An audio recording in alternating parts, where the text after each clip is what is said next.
I don't know, it's just different when you have a tag in your pocket. You know, I've seen moose before, but when you put your spotter on one and you have a tag that you can kill a moose, you just start thinking about how big they are.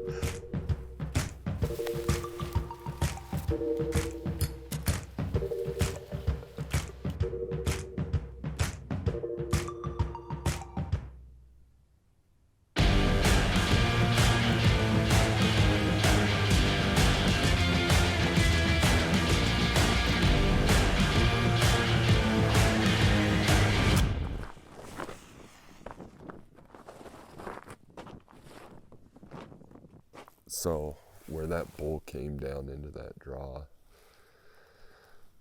he was favoring right, and then off this like secondary ridge, you know how it cuts. Every year I go to the expo and I donate, you know, a couple $100 to expo tags. And this year, of all years, I said, I'm not doing that. I'm just not donating another year. 15 minutes left on the last day of the expo. The announcer came on the PA. Last call for anyone who wants to get in on the expo tags, and I couldn't help it. I went running across the trade show floor, showed up with like 8 minutes left, threw in a Hail Mary for all the non-resident permits, and lo and behold, I pulled the Wasatch Moose tag. Hiked in here the evening before the hunt's open, did some glassing. We're after a specific bull here, and so we've got guys, you know, Corey and Josh, kind of perched up on a few different glassing points here behind us so that we can kind of try and locate this bull and cover this canyon from as many angles as possible. So far, it's been tough. It's thick. There's a reason this bull's as big as he is, because he hangs out in a very thick canyon here. We're looking right into the sun. That'll switch tomorrow. That'll be in our favor. Sun will be behind us, and this whole hillside will be popping, and you know, hopefully it'll help us pick through some of this timber and aspens and stuff where we think this bull's hanging out. So yeah, gonna be a long sleepless night, I think, waiting to wake up in the morning, glass this, but see what tomorrow brings.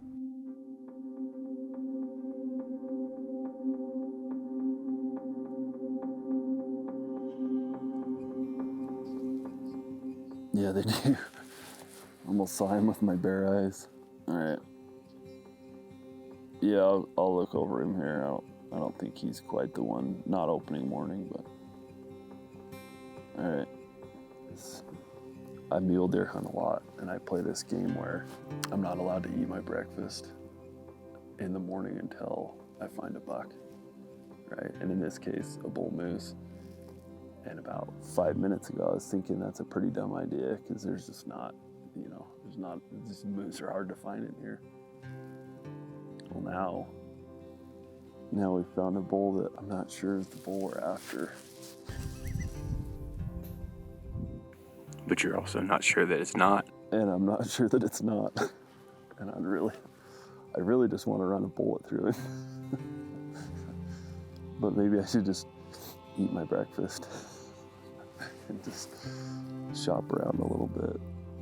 God, it's a good bull. Yeah, it's definitely not the same bull, but we knew there's a couple other shooters in here, and that's one of them.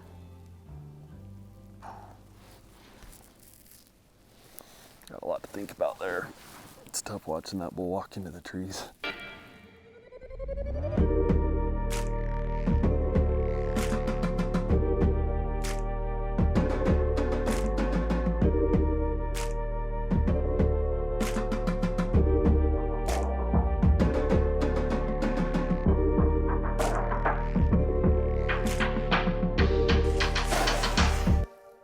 So I think this morning was an example of the worst possible scenario for a once-in-a-lifetime hunt. We found one bull, and he's almost a shooter, or almost the one that we're after. And that's, I don't know, for me, that's just not the place you want to be, having to make that decision. But I think on a hunt like this,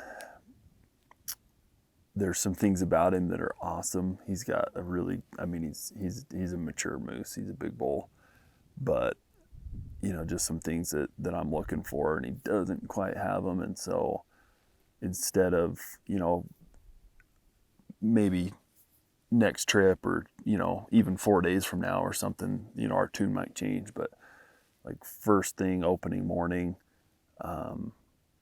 probably gonna, you know, take note of where he's at and just let him sit there. And he's a very good plan B moose, and we'll definitely be keeping track of him. But we're gonna kind of wait and see how this shakes out. You know, that bull's bedded up in the thick patch up there, so it's dry. There's no water up here, up where we're at. So we're gonna make a water run down the trail a mile or so, get stocked up on water, and then about the same time, my brother and my dad and my uncle are coming in for at least the night, I think. So we'll have more eyes, maybe put some guys over on other ridges.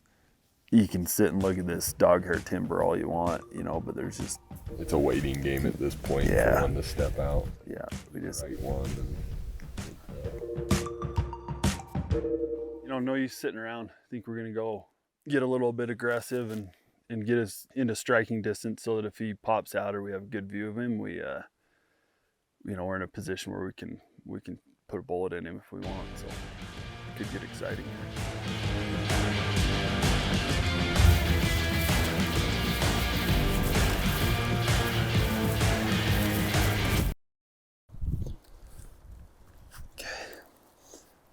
We got real aggressive and kind of forced our hand here, and I think it's paid off. We've got this moose down here.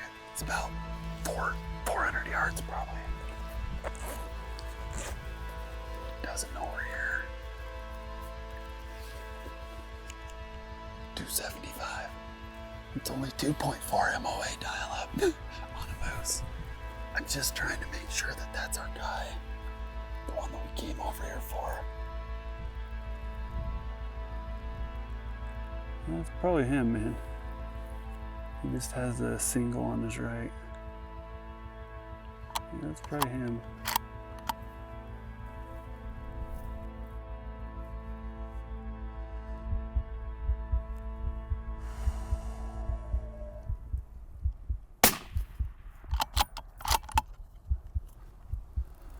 Hit him, he's coming to us. Oh. Done. I knew if I hiked over here, I was gonna shoot, and we saw him, I was gonna shoot that moose. Yeah! Freaking cool, man. God, that was so cool. Oh, like 1,275 yards, probably. Give or take 1,000. Like 275. I put one in broadside, and then he actually came to me maybe 20 yards and stood there, and I put one, like at that point he's kind of facing me with his body downhill, and I put one like right in between his shoulder blades. He just rolled down the hill. Could not have died in a worse way right there. Oh my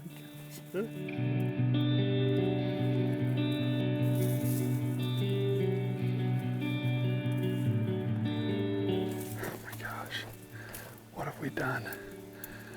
Normally I would like grab the antlers and swing them around so we could look at him, but that's not gonna happen. He has wedged his entire body weight against a couple trees, so. Oh my gosh.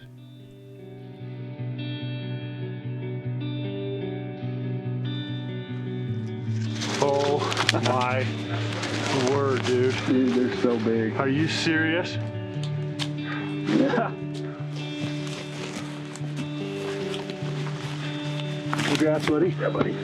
That's awesome, man, for coming. Freaking awesome. Oh my word.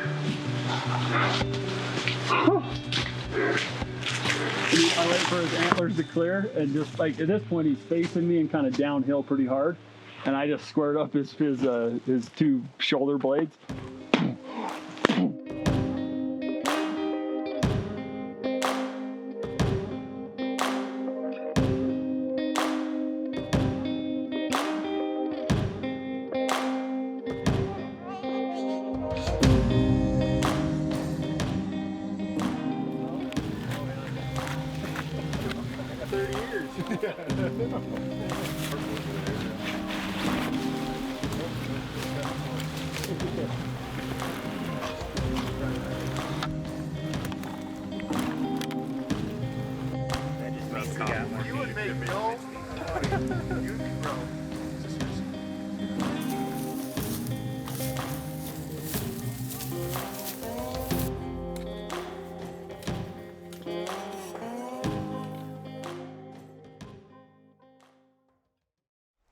A little bit of a long night, got that bull down, had the cavalry show up and help us bone it out, get it all hung, everything ready to be packed out this morning.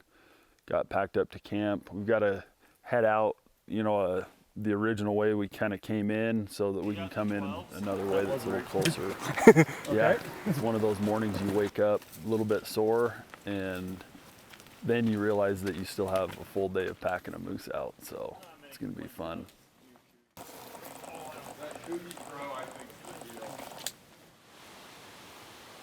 See where light zigs around to the right. Must have been Josh.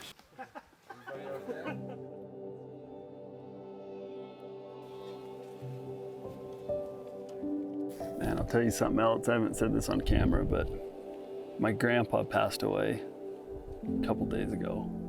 He's the guy that kind of taught this family how to hunt, you know? I mean, they hunted before him, but like most of that was meat hunting, you know?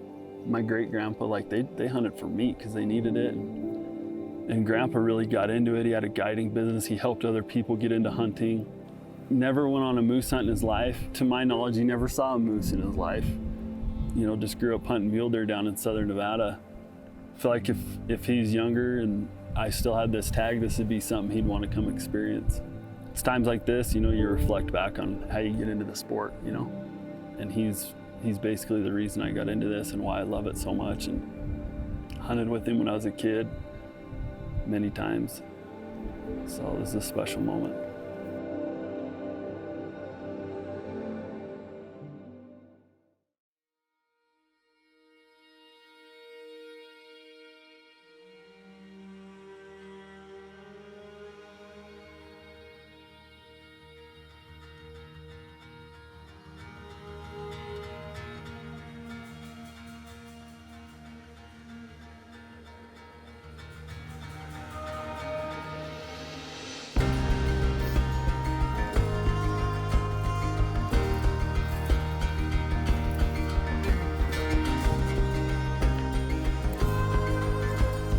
We're in Colorado and we're hunting moose.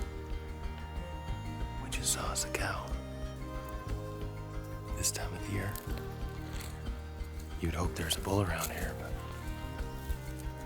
we'll kind of work it slow, see what we can turn up. You can see her ribs. She's an old cow. Probably an old dry cow. We think she's old enough she might be out of the breeding pool.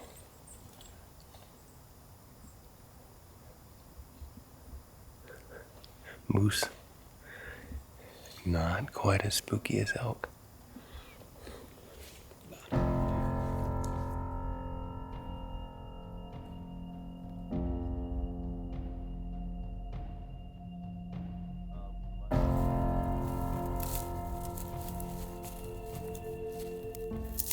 We're gonna start heading back to our rides. We think that this might be a good spot to check when the wind's going a little different. But had a pretty good evening.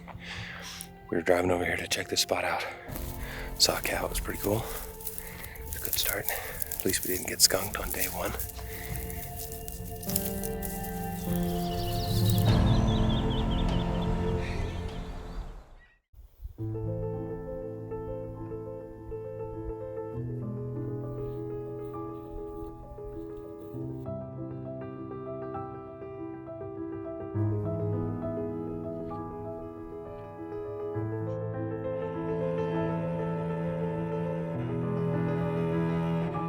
Moose just have to be timber bound in those pockets, like we're saying, you know, tucked in there. Well, we are a little better vantage point, kind of shifted around to the north. Got a few more faces, a few more willow patches to look at. I think we're still probably seeing about 20% of what's out there. So we're gonna work this spot. Sun's starting to hit a few of those places. And then I think if we cruise up this road and then cut back, I think there's a point up here where we've got another 500 foot of elevation and potentially could let us look back into some of that stuff where we thought the big bulls were hanging out. So might just do some exploring this morning.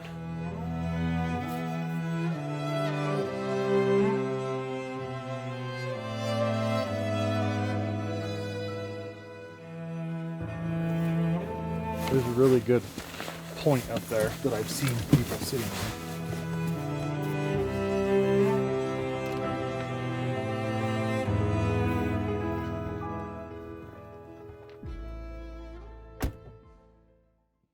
Big freaking big, right?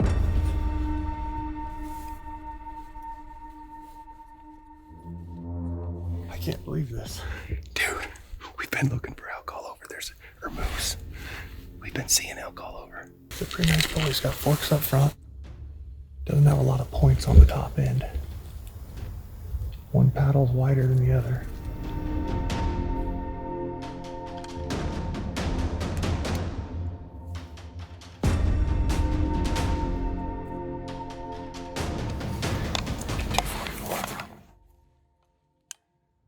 So we like everything but broken points. He's got broken points. He doesn't have a lot of points on top. None. He's got one wider paddle, and one's a little bit narrower. But that's the one that's got the brakes on it. He doesn't have a lot of points. He's not a Boone and Crockett bull. Dude, I seriously have concerns about finding a moose in here. No, I hear you. Let's smoke him.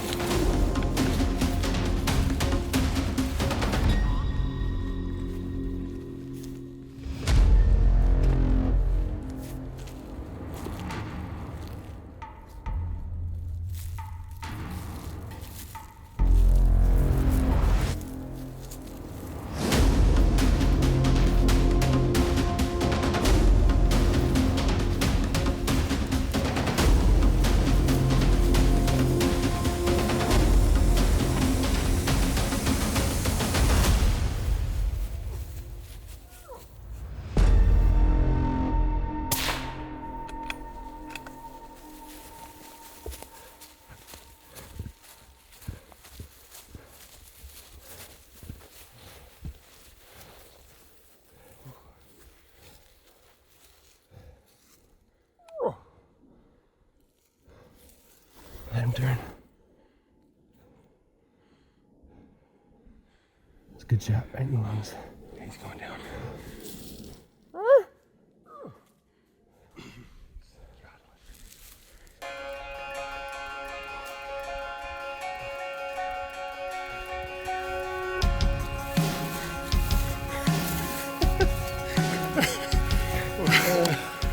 Congratulations. That is awesome. It's a good bull. It is a good bull. We'll take that bull, man. That is a good bull in this unit. I'm telling you, I had so many concerns when I come scouted this of not being able to find a bull in here. Yeah. And we have not been encouraged. No, not since the scouting trip when there's a lot of people in here and had things moving around. Yeah. I think made things a lot more visible. Last couple days for us, man, it's been tight on moose sightings. That's the second moose we've laid eyes on. Yeah. Only bull. Only bull. I'm shaking so bad, man. I don't think I've ever been that close to anything in my life. That's unbelievable. And just the luck of all of it. So we see this bull coming up the road. And by the way, I was the first one to spot a bull on this hunt. 60 yards in front of the car, in the middle of the road. The only one that's looking at the road, because the rest of us are looking everywhere else Right. trying to find something. I think he's down. Let's go check him out. Yeah, couldn't ask for a better situation. Yeah, a little overgun. That's a cool bull. That is a nice, mature bull. Ah, dude, we'll take it. It's awesome. better to be lucky than good. We were all Any being day. super hunters and glassing and making all these plans. So huge. You're a big animal, man. That Just is a the big neck. critter. That is a big critter right there. I cannot believe you only shot that once. One of the things that I've noticed on these big animals is if you get really low in the lungs, like you don't hit heart, but you're low in the lungs, sometimes it's not good enough. Like they don't fill up as fast. Yeah. And you go too high, you'll miss some lungs. So I went for pretty high in the lungs and then get back off of that shoulder so you don't expand too quick, that close. Yep. He's broke off a couple points on this side. Yep. It's got nice stuff on front. Yeah. And I mean, he's got his mass. Yeah, he's got good mass. You know, you got your fork all the way up. Well, I'm glad we made the decision to shoot this. We didn't have a lot of chance to size him up in the glass at 50 yards before he left the road, but no, that was a quick and like, oh my gosh, scramble. I dig this bull. But this bull right here, body, everything. Yeah. This is a bigger, older bull. Yeah. He's definitely a big old bull. But you see this too about him? He had a really good one. Yeah. It's tucked under there. The waddle. But real wide waddle, and that was beautiful. It was beautiful on him. Very nice bull.